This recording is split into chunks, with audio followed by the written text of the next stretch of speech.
Good day everyone. My name is Riza Mariano Angelo from BSE 4 Math Major. So today I will going to discuss who made Rizal our foremost Bayani.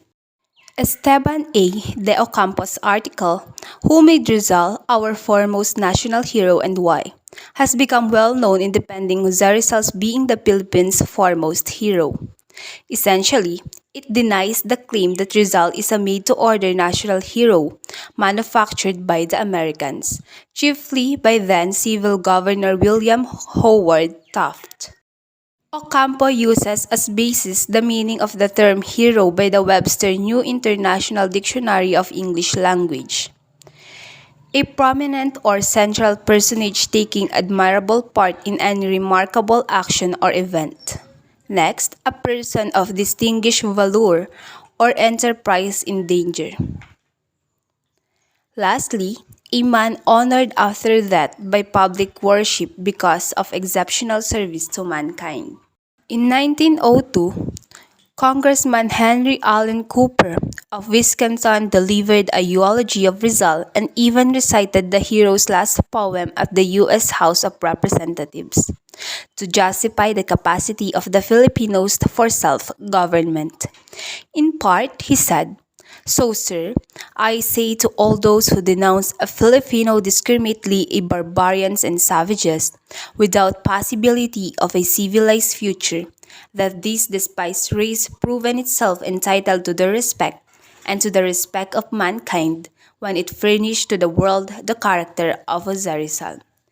The appeal resulted in the approval of what is popularly known as the Philippine Bill of 1902.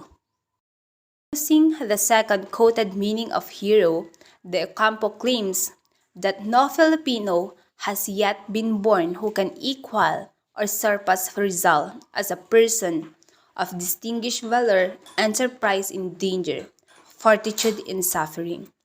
Anchoring on the third quoted definition of hero, De Ocampo proposed that Rizal is a man honored after death by public worship because of exceptional service to mankind.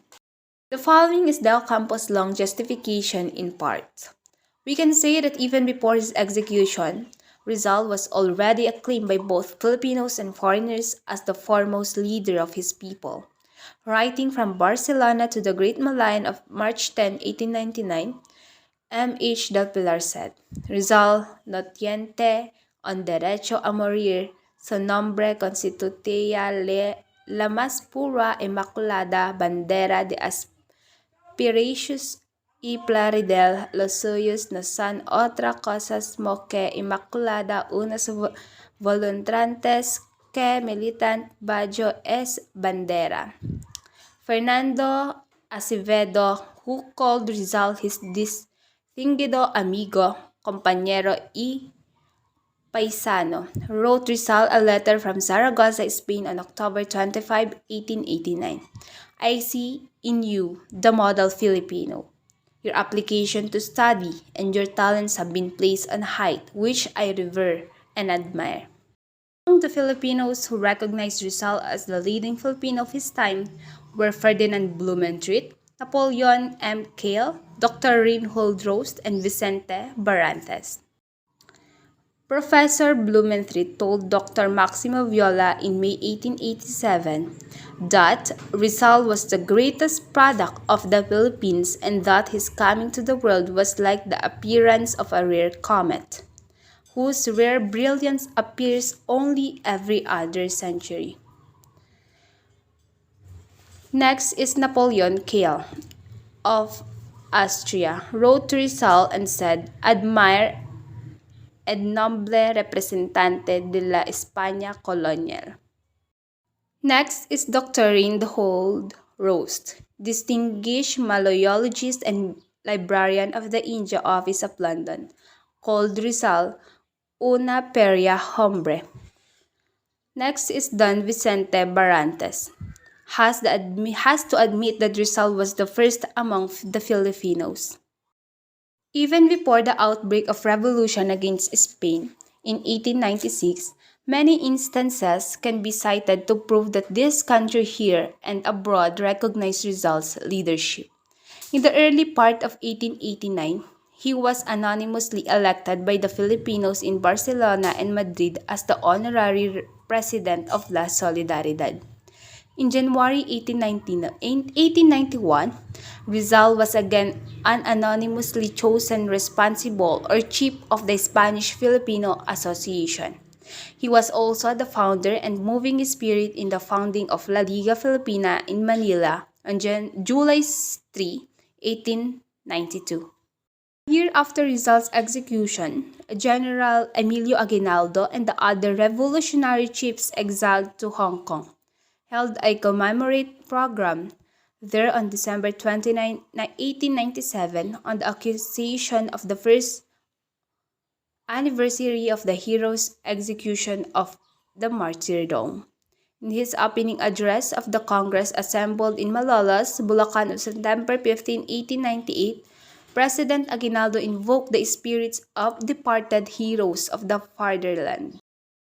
December 20, 1898, at the revolutionary capital of Malolos, President Aguinaldo issued the first official proclamation making December 30 of that year a Rizal Day.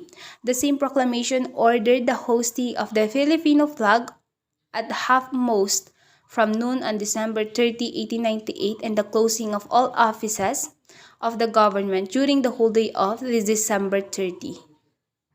Filipinos were not alone in grieving the untimely death of their hero and idol, for the intellectual and scientific circles of the world felt keenly the loss of Rizal, who was their esteemed colleague and friend.